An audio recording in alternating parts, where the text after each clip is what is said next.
ఇది రాగా మీరు ఎలా ఉన్నారండి? నేనైతే బాగున్నానండి. మీరందరూ కూడా బాగున్నారని చెప్పని అనుకుంటున్నానండి.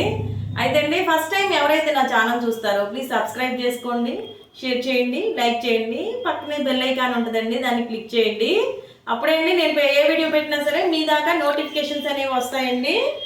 అయితే అండి ఈవిడేంటి రోజు వంట వంట అని చెప్పేసి నటదనుకుంటారేమోనండి. ఏం చేస్తాను చెప్పండి, ఎవ్వరు ఏం చేసినా 3 పూట్ల నోట్లోకి 5 ఏళ్ళు లోపలికి వెళ్ళేదానికేనండి. ఎవరు ఏ పనులు చేసినా, ఏ కష్టం చేసినా, ఏది చేసినా సరే అండి. అందుకని చెప్పానండి, ఏం చేస్తాను చెప్పండి, మరి తినాలి కదా పూటకోటి. అందరూ రకరకాలు తినేవాళ్ళు చాలామంది అయితే అండి, ఒక్క దాంతో 2 పూట్ల తినేవాళ్ళు చాలామంది ఉంటారండి. అయితే అండి ఇప్పుడు అదంతా దేనికి కానీ ఇప్పుడు మనమైతే అండి ములక్కాయతో నేను ఇవాళ పప్పుచారు చేయదలుచుకున్నానండి.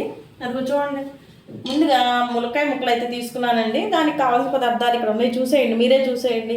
మీ అందరికీ తెలుసు కదా, మెయిన్గా పప్పుచారులో కరివేపాకు కావాలండి. ఇది వేస్తేనే చాలా బాగుంటుంది.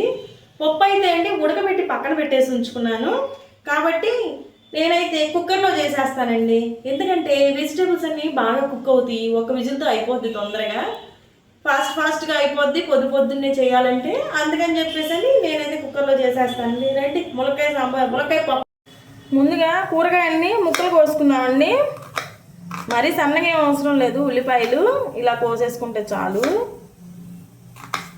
మరీ సన్నగా కోసామనుకోండి మెత్తగా అయిపోతాయి. ఇదిగోండి ఒక టమాటా. నేను ఆల్రెడీ అండి ములక్కాయల్ని కోసి పెట్టుకున్నానండి, ఎందుకంటే మొన్న మార్కెట్ దగ్గర తెచ్చుకున్నాను కాబట్టి.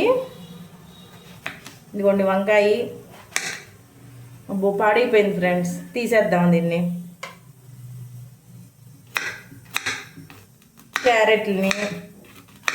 క్యారెట్లు బాగుంటాయి ఫ్రెండ్స్ ఆ పప్పుచారులోను, అందుకే వేస్తాను. ఉండండి ఇంకొక వంకాయ తెస్తాను. ఇదిగోండి ఫ్రెండ్స్ మళ్ళీ తీసుకొచ్చాను వంకాయలని. అప్పుడు ఏంటి వంకాయలన్నీ ఇలాగే ఉంటున్నాయి చూడండి ఇవాళ.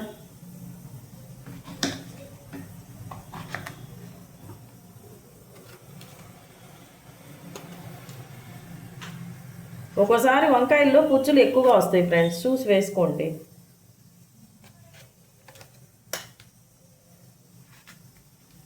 ఇదిగోండి పచ్చిమిరపకాయలు ఇలా 2గా చీల్చి వేసుకోండి.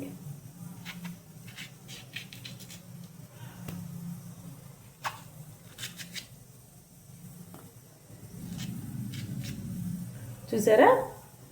ఇప్పుడు పప్పుచారుని స్టార్ట్ చేసేద్దాము. వచ్చేసేయండి. ముందుగా పప్పుని ఉడకబెట్టేసి ఉంచుకున్నాను ఫ్రెండ్స్, నేను మెత్తగా ఎనిపి కూడా పెట్టేసుకున్నాను కుక్కర్లో. ఇప్పుడండి ముక్కలన్నీ వేసేసుకుందాము దాంట్లోనూ, మనం కట్ చేసి పెట్టుకున్న ముక్కలన్నింటినీ కూడాను. ఇది ములక్కాయ పప్పుచారు కాబట్టి అండి ములక్కాయ ముక్కలు ఎక్కువగా వేసుకున్నాం అనుకోండి చాలా టేస్టీగా ఉంటుంది. ఇప్పుడు కరివేపాకు కూడా వేసుకుందామండి చక్కగా. తర్వాత కల్లుప్పు, తర్వాత చారుకు సరిపడినంత కారం కూడా ఇప్పుడే యాడ్ చేసుకుందామండి. తర్వాత పసుపు వేసుకుందామండి. ఇది సంబార్ పసుపు అండి. మీరు ఏం చేస్తారంటే కొంచెం ధనియాల పొడి, జీలకర్ర పొడిని కూడా యాడ్ చేసుకోండి దాంట్లో, అప్పుడు టేస్టీగా ఉంటుందండి. ఇది పప్పుచారు అండి, పలచగానే ఉంటుంది, చిక్కగా ఉండదండి. సాంబార్ లాగా పలచగా ఉంటేనే బాగుంటాయి పప్పుచారులు అన్నీ కూడా ఎప్పుడైనా. ఇప్పుడన్నీ అన్నీ వేసేసుకున్నాం కదా ముక్కలు అన్నీను. చారుకి సరిపడినంత చింతపండుని కూడా పిసికి వేసుకుందామండి దాంట్లోకి.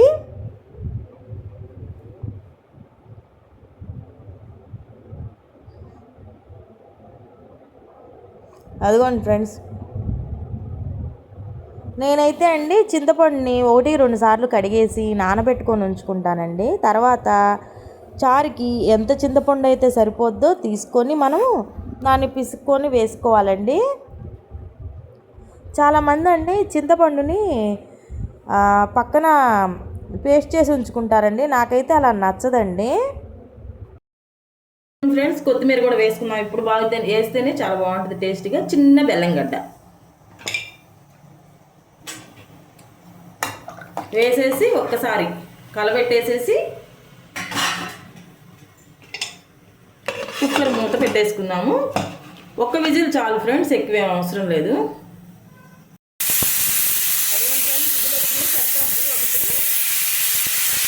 కుక్కర్ ఆరిపోయింది ఫ్రెండ్స్, మూత దిద్దాం. ఇంకా చూసారా బాగా మరిగిపోయింది. మళ్ళీ ఒకసారి కొంచెం ఒక 5 నిమిషాలండి, పచ్చి వాసన పోయిందాక.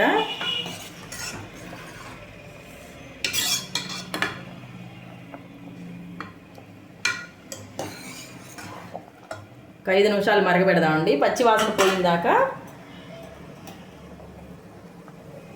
చూసారా ఫ్రెండ్స్ చక్కగా మరిగిపోయినాయండి. ఇప్పుడు దానికి తాలింపు అయితే వేసుకుందాం రండి.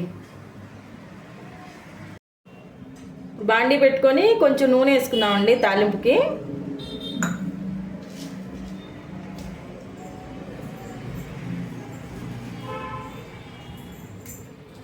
ఒక ఎండుమిరపకాయ, కొంచెం తాలింపు గింజలు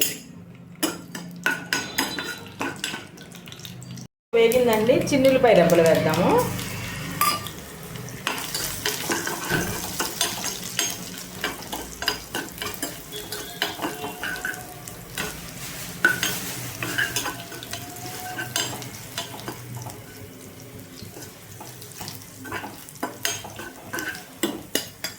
చిన్నులపాయలు కూడా వేగిపోయినాయి కాబట్టి కొంచెం కరివేపాకు,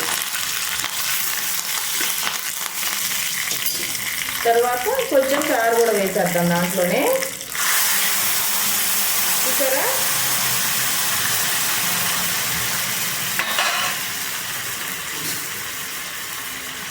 ఇప్పుడు చారు మొత్తాన్ని గిన్నెలోకి ట్రాన్స్ఫర్ చేసుకున్నామండి. అదిగోండి.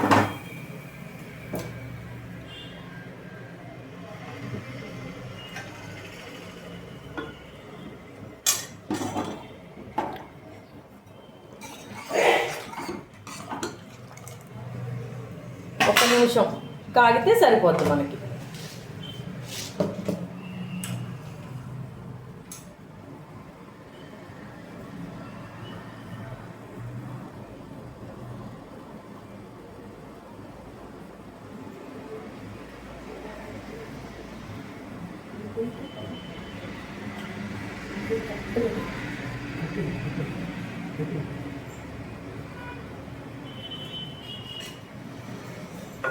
ఇదిగోండి ఫ్రెండ్స్ అయిపోయింది వేడి వేడి పప్పుచారు, ములక్కాయ పప్పుచారు అండి. చాలా టేస్టీగా ఉంటుంది ఇది. అన్నంలోకి, ఇడ్లీలోకి, దోశలోకి, దేనిలోకైనా తినొచ్చండి. చాలా టేస్టీగా ఉంటుంది.